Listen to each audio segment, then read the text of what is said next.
What is going on, brothers and sisters? Eric Rosen for Viking Rising Astrology. Thanks so much for being here on my YouTube channel. Please hit that like and subscribe button if you have not subscribed already. We get about another 100 or so subscribers, a little bit less. I'll start popping in for some lives. We'll start doing this live more often, which would give opportunities for more engagement. But before we get into this little astrology update, I do want to say that I haven't forgot about Pluto and Aquarius and what that means on a more significance level for your sun sign, your rising sign. So I am going to do a specific special just about Pluto and Aquarius. What can you expect for the next 20 years? What do you especially need to decondition? Like, which area of life is it really going to hammer on for these next couple of decades? I'm going to dive into that in a special coming up here. I'm going to do it on Sunday at 8 o'clock Central Time. So I am going to charge $14 for this one. If you cannot make the live, just purchase the recording. But we'll spend some time talking about Pluto and Aquarius and the insights that I see coming with that, even though there are a lot of hidden unpredictable elements. But just really musing about Pluto and Aquarius, this big, long outer transit, but then also how it hits home for you on that more personal level. So that link will be down below this video. So yeah, let's dive into it, and I just want to say for a moment too, if you're new to this channel, this is for the seekers, this is for the seekers, the entrepreneurial, open mindset, creative type of people that are just looking for insight and guidance. Maybe you felt some challenges or stuckness in life and you come here to kind of like free yourself from that jail to go and pursue what you really want in life. And so that's why I do this, is for those tidbits.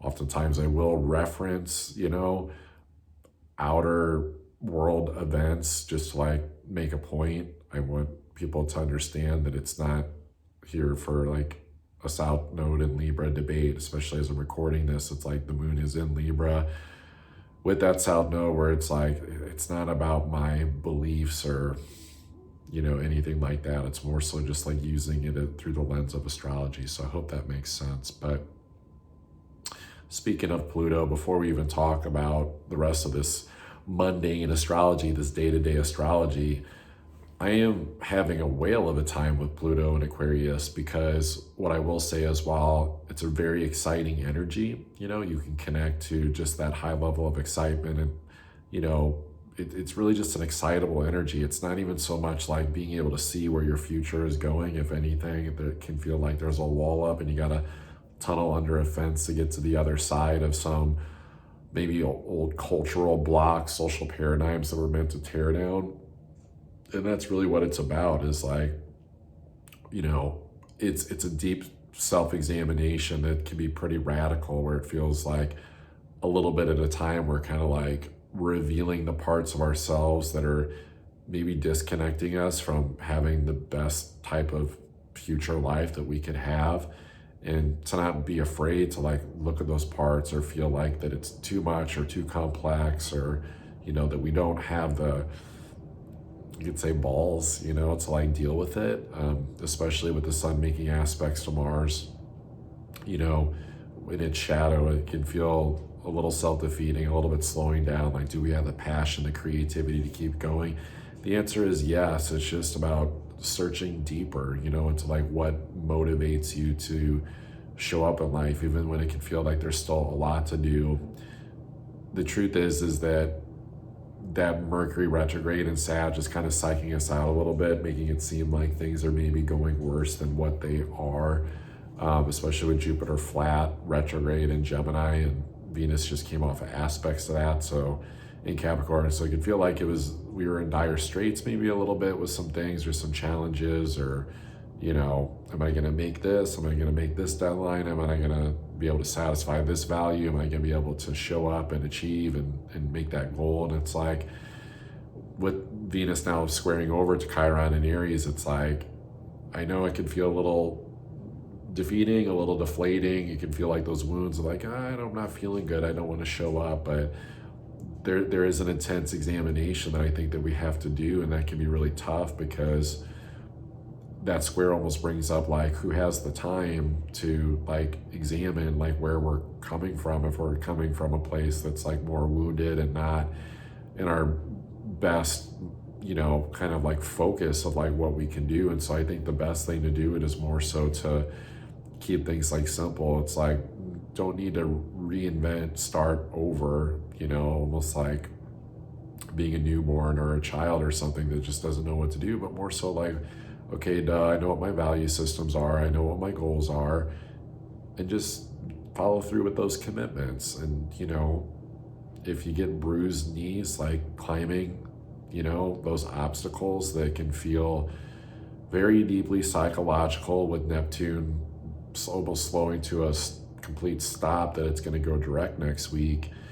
It's seeing that it's really just the suppression of our own creative spirit, that we always have what we need within us to overcome any obstacle.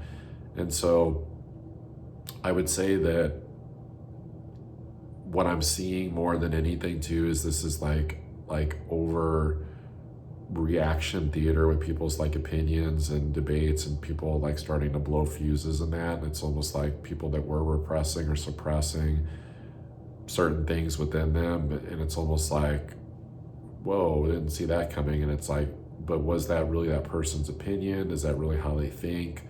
Like, this can deal with people like all of a sudden like acting out of character, like with their values, and it can actually be very public. And so it's being mindful that sometimes people get hijacked for a minute by their own suppressed emotional wounds, emotional desires, that they're coming from just this unhinged, uncalibrated place, and they think that that's going to give them the edge and the ferocity in life, when it's like we're wanting to find that inner warrior nature to like rise up out of any lethargy, defeat, rising from the ashes like the phoenix, to aim that energy in the direction that we really want to go to, that's especially good for our long term. And so while that can feel a little foggy with trying to understand how to get to those horizons, I think that, you know, keeping it on the heart is number one. Like, this astrology brings up, it's still so early in this Pluto transit, so early, that a lot of things can look optimistic, but then in terms of like, well, wait, where does the rubber meet the road? Where's the actual concrete? It's like, it would be like leaving Mordor and Lord of the Rings and landing with the eagles, and like landing home to Sanctuary and like Rivendell or some shit. It's like, well, but then you're trying to see through the clouds and see like, well, are we going to land? And it's like, well, just remember that you're already cradled. The rescue mission already came with Pluto leaving Capricorn. And so it's not about things like going bad or poor or negative, because I mean, with Mercury retrograde in Sag and then Jupiter flat in Sag, it's like, yeah, there can be some really excited energy of like one way or the other. It's like things are going to go really well, and sometimes it can feel like, wow, this is not going well at all, and almost like a lot of like public toxic positivity stuff only, and then only doing the vulnerable deep shedding in the background, because Pluto at the 0 degrees of Aquarius is very much about like decontamination from those lower astral energies of what we've been dealing with Pluto coming out of Cap. And so, you know, I think that we got to somehow find the balance in this astrology, where when it comes to communication, it's not so much about coming from a place of opinion that's not rooted in fact, but more so, I'd say, just speaking more directly, vulnerably to the circumstances of things, you know, factually, like, this is what happened. There's no way to not put some subjective story spin on it with all the Sag energy, but it's more like keep it at least like relative to the facts. You know, it would be like, yeah, warm up the nature of the message or your expression, you know, just because you never know how it's going to land for people. People are having a sensitive time right now. Like, people are, you know, all going through different phases in life right now of just the different frequencies of how you know, some people are just going in so many different directions with how they're thinking, feeling, just maybe just their own plans in life, reevaluations potentially, which the reevaluations are smartest to like not get overwhelmed by it. It's like, just do what the duties and the responsibilities that make sense. And like the more philosophical abstract stuff that it's not showing up in your life yet, where you don't know exactly like what to do with it or how to do it. It's just like you're taking inventory of like what to change at the end. But it's like, in the meantime, it's about not getting frustrated and coming from an unfactual, unbalanced, unhinged place of things. And that starts definitely with our own thoughts, because those will naturally get projected outward into conversations.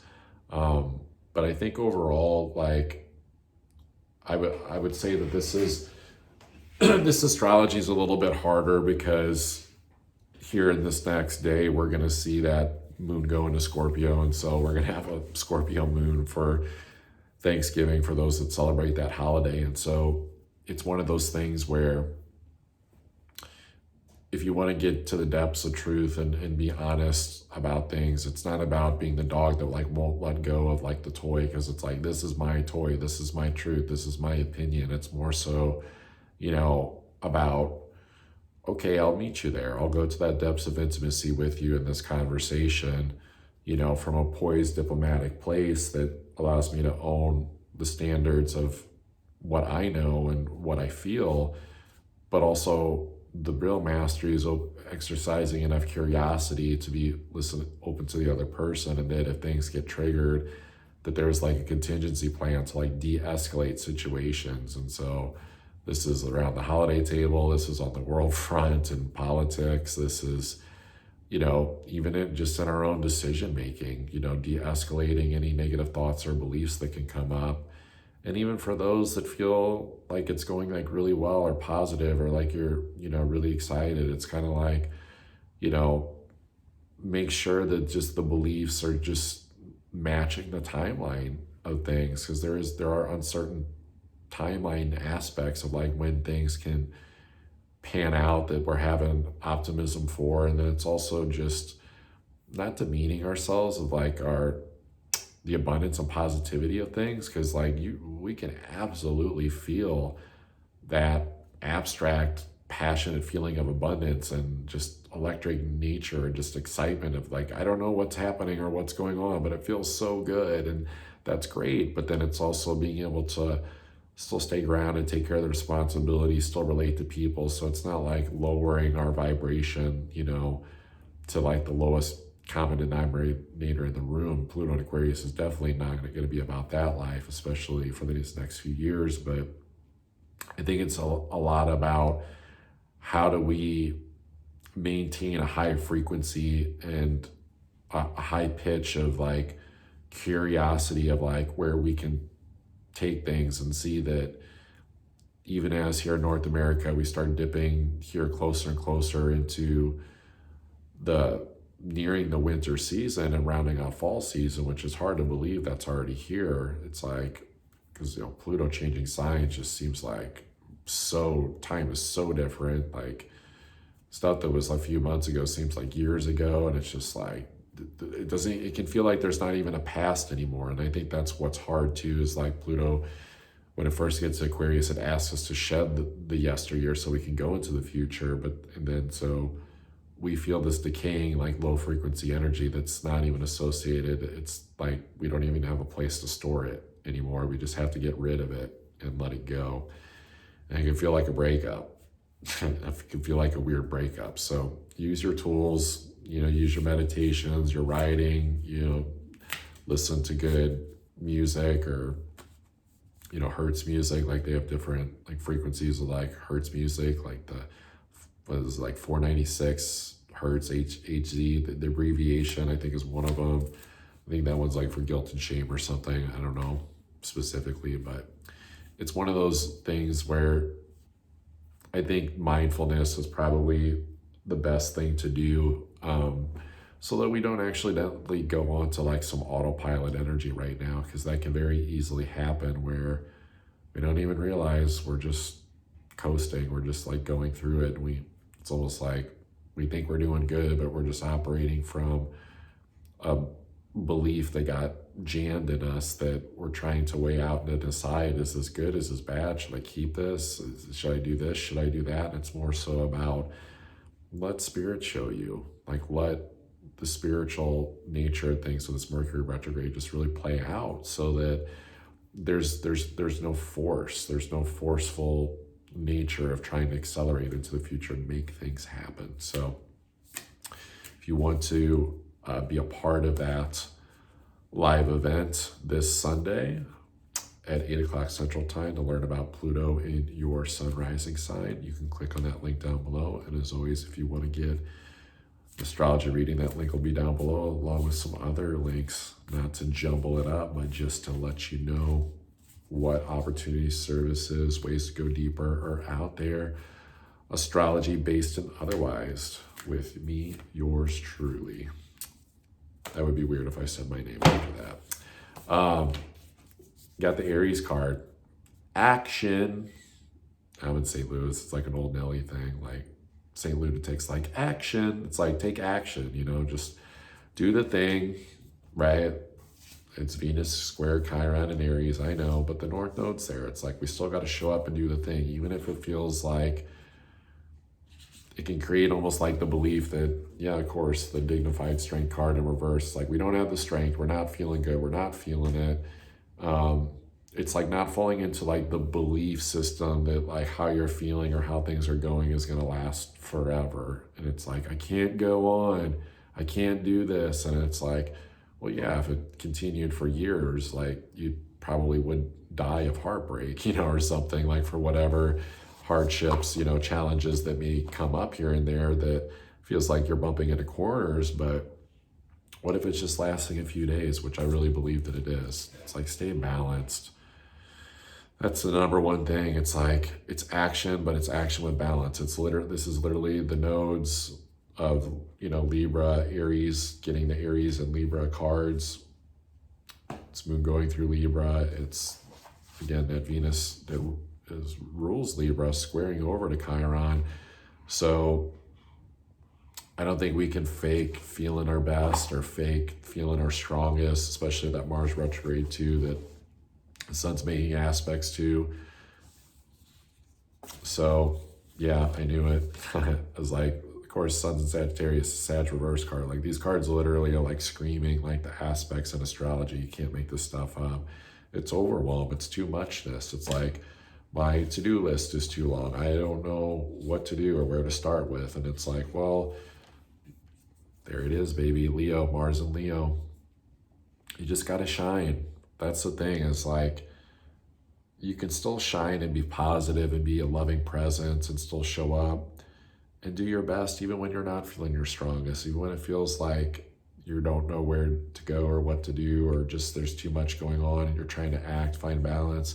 The cool thing is like, once you get going, I think it'll be fine, or maybe sometimes it's even just getting like the feedback. But, I think the worst thing that we can do is just create a lack of calm and anxiety with that Mercury retrograde, and the hesitations. And yeah, there's going to be high sensitivities, but it's like we can be compassionate and empathetic to where we're not feeling strong. And if we find ourselves like hesitating or not shining, cut that shit out. No, but in all seriousness, that was like the old, I think, Bob Hope video, like coaching someone. She's like, I'm doing this and this. He's like, here's your advice, stop it. And it's like, we can't do that to ourselves. We can let our spirit guides come in and do that, because at least they know how to compassionately do it. But I think we're going to be fine these next few days. I think by the end of it, we're going to see that there's positive conversations like being had. So I would just do your best, keep your vibration up, during this time. It can be a little bit slippery, astrology, but I'd say it's especially with all this fire and air energy. It's like if you're putting the passion and communication in like the wrong areas, and there's really no such thing as wrong if you want to practice like a kind of, philosophical aspect with it being Sag season. But it's kind of like, oh shoot, did I really need to not be paying attention where I was putting my energy for 2 miles, and then now I gotta like, now I gotta turn around, and now I gotta like go back the other 2 miles to get back to where I missed the turn and I was going in the wrong direction. I took the wrong door, I took the wrong opportunity. So this, looks at honestly, like, I think one of the hidden elements too is like seeing like where we um, sometimes make choices throughout our day. And we think, oh, I'm just going to do this thing. It only takes 15 minutes. But it's like the mindfulness of seeing how the energy of something can change the whole trajectory of an entire afternoon or evening, or how that can change the timeline that you're on, even if it feels like you're still sensing and being on the timeline that you're used to, that it's not like out of focus, but it's like making aligned decisions, like following your human design strategy authority to make sure that, you know, just like in the movies when there's a chase and it's like they're on the main road and they're on the alley, but it's like making sure that you never get stuck and you're like, oh, make this turn. It's like, oh shit, now this turn took us away from the main road and now we're not even close to it. And then that's a Pluto and Aquarius like disconnection where it's like, wait, what's going on? How do I get back to the things that I'm committed to for my best, future just going forward? And it deals with community and people too. These are good social aspects in this astrology. It doesn't favor being lonely and hermit, which is tough, because maybe some people have that on Thanksgiving that celebrate it. And so if you know someone who's alone, maybe go hang out with them, spend some time with them, at least drop them a nice note or something. We can spread generosity, kindness, love through, just positive messages, and just challenging ourselves to also not be tongue in cheek or just, saying it just for the sake of saying it to get it out, but to challenge ourselves to go, can I really drop into my heart and be courageous and open my heart and actually express, all the words that are alive inside of me right now? And that can be tough in this astrology, but it's a good training exercise. I just want to remind everyone, the astrology of 2025 is crunch time energy for those leaders, those masters, those way showers, those seekers that are just committed to making their life better. You'll see the reality starts to shift and it's going to start to make sense. All these lessons, all these challenges, especially since 2019, that have been happening, and all of a sudden it's like, oh, I understand now why I was having to move attention and energy in this direction and do these things. It's like it didn't really seem to matter before. Like, why would I go in that direction? Why is my intuition saying do this? Why am I being told not to work as much or to drop this or do this or whatever? And it's like, because it put you in exactly the right just like direction to go in, that is going to be a place where you're like, wow, I'm glad I didn't get hung up in that matrix thing and just like be worried about my clothes and my shoes and my music and, just these latest like fads and trends. And so that's an extreme case version of it. It's like, not throwing any shade against anyone that values that stuff, but I know who my, audience is too, of like who I help and who I attract. So it's one of those things where we can remember that a lot of what since 2018 with Uranus too, still retrograde in Taurus has been not so much a shedding, but just like, in order to elevate, to go to where we really want to go, to have the best reality, it's like you got to have your spacecraft, your plane light. It can't be like weighed down with bullshit, right? You got to let your shit go that is not making life feel quality or happy or loving. And to see, when in doubt, like the easiest way, it's like go back to your value system, especially because we're still in a full moon cycle of full moon in Taurus that was on Algol, where it's like, maybe my frequency drops, maybe we don't feel good, or we deal with the dark things that we're shedding that are low vibe because we're still have amnesia as a soul, that we're learning who we are. And so we want to sometimes attach to old values that create like standing on a ledge when it's like, feels like you're jumping into lava or something. It's like, no, it's not lava. It's like the warmth of spirit. It's just where it can feel like your ego's dissolving and losing all those things that it needed to survive. And actually that you're going to feel way more connected to people in the collective when you just like jump in and let go of whatever feels like it's trying to be pulled from you. So keep your hearts open. We'll do fine through this. Love you all. I'll see you on the next horoscope.